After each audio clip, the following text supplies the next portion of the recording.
The banner dreams are here, so it's time for me to do my due diligence and go over the Luna 3 5-stars, in which Durin will be debuting, and we're getting 3 reruns in Xilonen, Venti, and Varesa. As standard, we don't actually have the banner order, but I'm going to be guessing because they want both Chevreuse and Eonson on the same banner, that it will be Varesa during first half, with Venti and Xilonen on the second half. But we'll see. Hello there, Flip here, and today we'll be discussing just how valuable all of these units are in the meta currently, as well as what has changed since their last rerun, and then close out the video by talking about the vertical investment prospects of said units, while going over my calculations for that. But before we do that, as always, if at any points during the video you're entertained or informed, make sure to drop a like and even consider subscribing, as I talk on various topics regarding Genshin's meta and to keep you updated. Channel members, I love you, thank you all so much for the continued support, I don't deserve all the love you guys give me, and special shout out to Shio for lobbing 10 gifted memberships in my stream, virtual hugs sent out, and also, so right now Nephra and Lady Farina are currently on banner, so if you'd like to cut down on the costs while going for them, then I would like to announce the sponsor for today's video, LD Shop.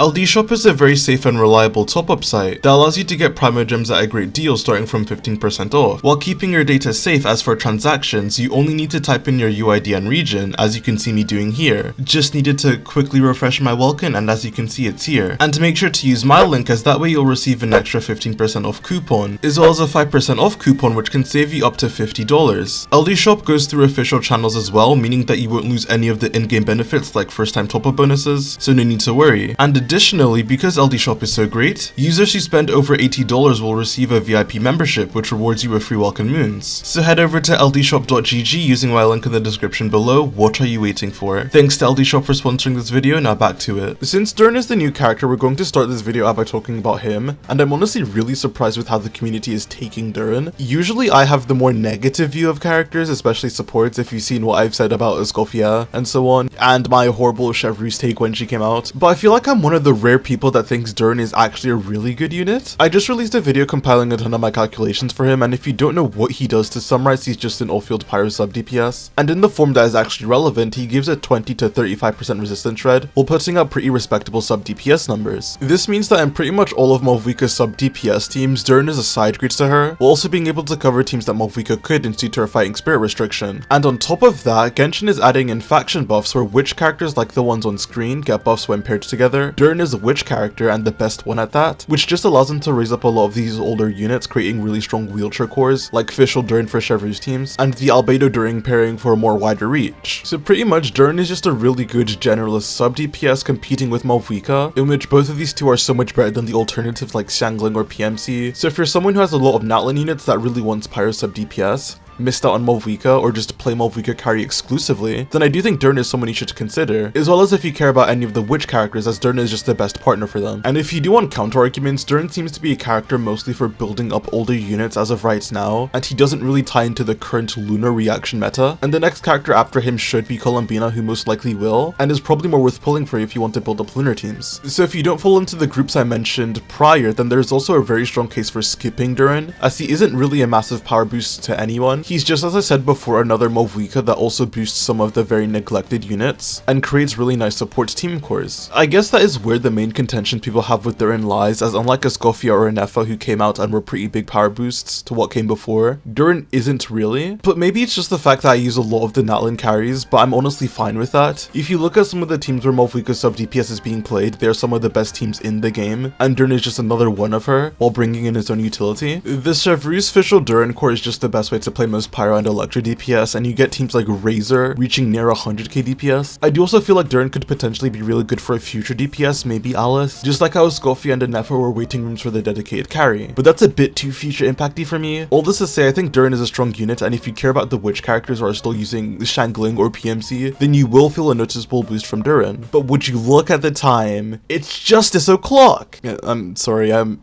never doing that again. We can now talk about Varesa. She's an Electro Plunge DPS who, from her release, there hasn't been that many changes. Ironically enough, Durin is going to be the only character to actually give her team options competitive with her best since she released. Inefa gave Varesa some extra options in a good Electro slot that could replace Eonson and help with reaction checks like the Cactus Boss or the Fitui Agent in the last Stygian. But funnily enough, Varesa's raw damage is just so high on Chevreuse teams to where you just get better results via brute forcing with them, over forcing Inefa into her teams. And Durin Durin is the only one to even move the needle for her teams via being able to replace Malvika and be competitive with her. Varesa was the first post-Malvika DPS, and if you're able to snag yourself a C6 Xilonen, she has very comfortably been a top 3 or nowadays more of a top 5 DPS unit throughout her time, because she's just one of the most complete DPS units. She has good AoE coverage with some of the best single target performance. She can do very flexible rotations because her damage isn't tied to a special state, so she can freely be swapped out of. Her damage distributions are also very nice, as she does very consistent peaks of damage, and via her special burst can also frontload a decent amount. She also doesn't really have noticeable energy issues either, as if you don't have enough energy to perform a burst, you can just do another plunge on her, all while having a good amount of team options inside her Chevreuse teams with the amount of pyro options that can be used, as well as outside of Chevreuse teams. You can use hyper carry plunge and other stuff, and even if they aren't as good as her Chevreuse teams, they are still more so towards the stronger side of teams in the game. A DPS unit is just a DPS, so if you do feel like you're lacking the presence of a strong carry, then of course pick Varesa up, and I doubt you'll be disappointed. Quite literally, the only problem I have with her is the accessibility of her teams, as she benefits a lot from 4-star Constellations. Getting a C6 Xilonen is like a 12k DPS increase, and getting a C6 Chevreuse is around 15k. So for someone like me who has those Constellations, she feels really good competing with both my Malvika and my Skirk. But if you are lacking them, then and there's no real guarantee on getting these 4-star Constellations. At the very least, if they do what they did on her first banner, Xilonen and possibly Chevreuse should run with her, allowing you to hopefully get a good amount of copies. And it's not like Varesa is unplayable without 4-star Constellations. It just takes her from being like potential top 3 to being just really good. But yes, I can recommend Varesa. I think it's hilarious just how much content she's able to brute force, and there's some skill gap to playing her. So as long as you don't have overlapping teammates and want her, she's currently still holding up really well, even against a Krai meta. Columbina may change that a lot, however, so it's kinda insane how 3 weeks ago, if you were even considering entertaining the thought of pulling Venti,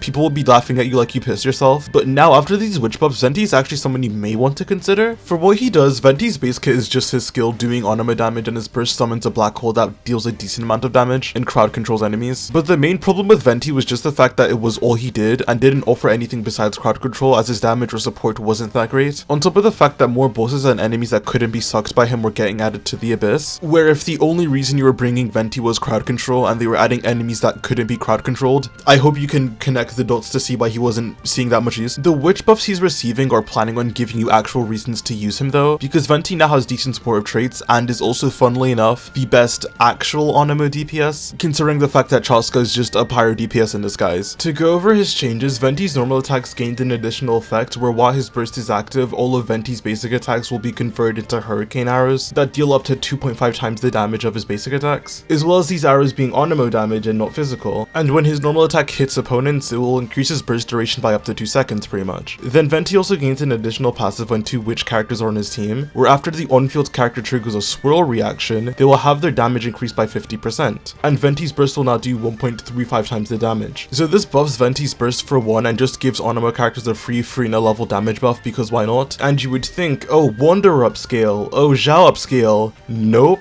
How about we look at the Onimo Archon himself, who's outdoing both of these bombs, having a team bordering 90k DPS, if you assume his burst actually hits things. Anyways, Venti just becomes an actually solid DPS, even missing half his burst is still around 80k, and he's doing this whilst buffing Onimo DPS, which while not useful right now, is potentially going to be good for, I don't know, maybe a future Onimo character. But once again, that's too much into future impact territory. Venti's a pretty solid DPS and Onimo support right now. In terms of like meta, both of these don't matter that much because the Onimo DPS besides Venti just aren't that good, and Venti also isn't breaking any numbers, but compared to where he was prior, it's a nice boost. Let me know if you want a full Venti video. Now the last character we're going to talk about is Xilonen, and I don't know how to feel about this character anymore, actually. A year ago, Xilonen was quite literally in contention to be the best support in the game, but right now I think she's just kind of an aggressively mid to okay unit. She was really great because for one, she gave really easy access to resistance shredding, and two, she was the best scroll set holder when she released. But now on the resistance shred point, Escoffier exists for Cryo and Hydra characters, so Lolly exists is a lot more important to her teams. Durin exists who enables Albedo, who together look to be better than what you can build with Xilonen in a lot of cases. Chevreuse is seeing even more of a rise as the staple for most Electro and Pyro characters, especially when Durin releases. And even for teams like Vaporize or Melt, double cryo enables better combos you can use for characters like Arlecchino and Malvika, pushing them ahead of Xilonen. And for Vaporize teams, you can just slap in Anefa for Overvape, which is also competitive if not better than Xilonen. Anefa's existence also makes Kazuha more desirable as you can double swirl very easily in Electrocharge teams. And then leading into my next point, Sucrose also exists, who's just looking to be more relevant in the Nordcry meta. Because of the fact that enabling scroll isn't that much of a highlight anymore, as we have two really good supports in Sitlali and Yansan, and damage bonus buffs itself doesn't really matter for Luna reactions. So Xilonen just has to be run on a more ineffective set in a lot of cases, and the most valuable thing she gives is her resistance shred, which honestly isn't that much of an upside, as I went over all the characters with access to that. Even Llama has up to a 25% Hydro and Dendro shred, which makes her really good for Nouvellette. This is not to say that Xilonen is bad by any means, there's just so many ways to replace her effectively, even in teams where she was considered a main staple of. Even Mulan, who was one of the most tied characters to Xilonen, you can run a team of Sucrose, Mona, and Malvika, which should be her best team right now. And for Malvika, who a lot of people thought Xilonen would stay infinitely important for, even on a Melt team, Sitlali is perfectly capable of fueling Malvika's fighting spirit by herself. The best way to play Melt teams now with Malvika is via using double Krai to enable stronger Melt combos, which from the standard ones can make Malvika reach like close to C2 levels of damage. And then there's Ianton, who even though has less quality of life than Xilonen, has comparable buffing at C2, and theoretically enables more damage at C5 and C6 to anyone that manages to get it. So if you are getting Xilonen, she's a nice and comfortable buffer that requires you to have to try less for the results that other supports can give. It's just that she currently isn't optimal anywhere and is just a good generalist. And we're going to be getting into my rankings now, but the reason I do think Durin is more of a valuable pull than Xilonen is the fact that Durin's alternatives are Malvika, and then characters like Sangling, PMC, and Toma, who are a lot worse than him, whereas Xilonen's alternatives are some of the best buffers in the game, and she just has too many competitive side grades, where Durin's only side grade is Malvika, who primarily wants to be a DPS anyways. So I do think what Durin offers is just more valuable, which is why I'm putting Durin as the most valuable character of the patch, and then the Cow and the Ocelot are kind of a toss-up, depending on how hard you're going to go on Varesa's banner to get her 4 stars. And in last place, even though Venti did get better, he's a weaker DPS than Varesa, and a weaker support than both Durin and Xilonen, so there's no real place he can go besides Lost despite his buffs. To close out the video, we can get into the vertical investment discussions, where with Durin I had to do a lot of calculations. For starters, here's his early vertical investment looking at his personal damage, where Durin doesn't really have that many weapon options. Thankfully Moonweavers is free and good, and Wolffang is somewhat accessible through Battle Pass, but that's about it. Durin's signature is a very good upgrade to his damage, but if you do have a high refined Wolffang or Moonweavers, then it isn't that far behind, especially if you aren't getting the Hexen Circle buff. But Durin's weapon also doubles as an attack buff to your on-fielder, so I decided to do a full team calculation where Durin's signature is just a 10% damage increase team-wide, which puts it as the same as other weapons like Peak Patrol Song and Symphonist. And then you can also see the C1 comparison there, which is virtually the same DPS increase as getting the weapon if you have an R1 Moonweavers. So if you can only get one upgrade, it doesn't really matter, both are competitive, but I'm more inclined to recommend Constellations, because for one it leads to Durin C2, which is extremely strong, and for two, some people will have refines on Moonweavers or Wolffang, in which case the increase you get from his signature is less. Now moving on to Varesa, here's her vertical investment calcs, and this is actually more of a toss-up. Varesa's weapon is just the bigger damage increase over C1, even if you have other 5 stars, but Varesa runs with her best 4 stars like Ianson, and I would argue the quality of life benefits and damage upgrades a Shev or Ianson provide outweigh the benefits of getting Varesa's weapon, even if it is really good. It's just kind of unfortunate that Varesa C1 is one of the weakest in the game, which, to be honest, was done intentionally. And Varesa C2 is also really good, so in my opinion, unless you have all her 4-star constellations, I would just keep pulling on the banner for them. For Venti, this will be quick, but unfortunately his C1 still kinda sucks, mainly because his arrows will take on different infusions instead of being Anemo, so I'd never really recommend getting unless you're getting the C2. The weapon is a much bigger damage spike, and costs fewer pulls. And lastly for Xilonen, she has a nothing burger C1 as it just gives interruption resistance. Her weapon and C2 do change a lot depending on, well, first of all, what type of character you're buffing, as well as what buffs they get on their teams. For Pyro characters like Malvika, she gets a ton of attack buffs in her teams, which makes Xilonen C2 less impactful, but in Nouvellette's case, he isn't really getting HP buffs, making her C2 more of a standout. And then for Geo characters, her C2 is good, it's just double the effect of the weapon. In my opinion, C2 Xilonen nowadays is kind of bait for the pulls it takes, and you're better off getting her weapon, which is so much cheaper than going to C2. And then getting your main DPS's constellations and weapon is going to be bigger than getting Xilonen C2. And that's all I have to say. Thank you guys so much for watching. If you enjoyed the video, make sure to like, subscribe, and comment who you're pulling for Luna 3, as I'd love to hear and I respond to almost every single comment. Channel members, thank you all so much for your continued support, it means the world to me. I love you all, thanks again for watching, and I'll see you on the flip side. Peace.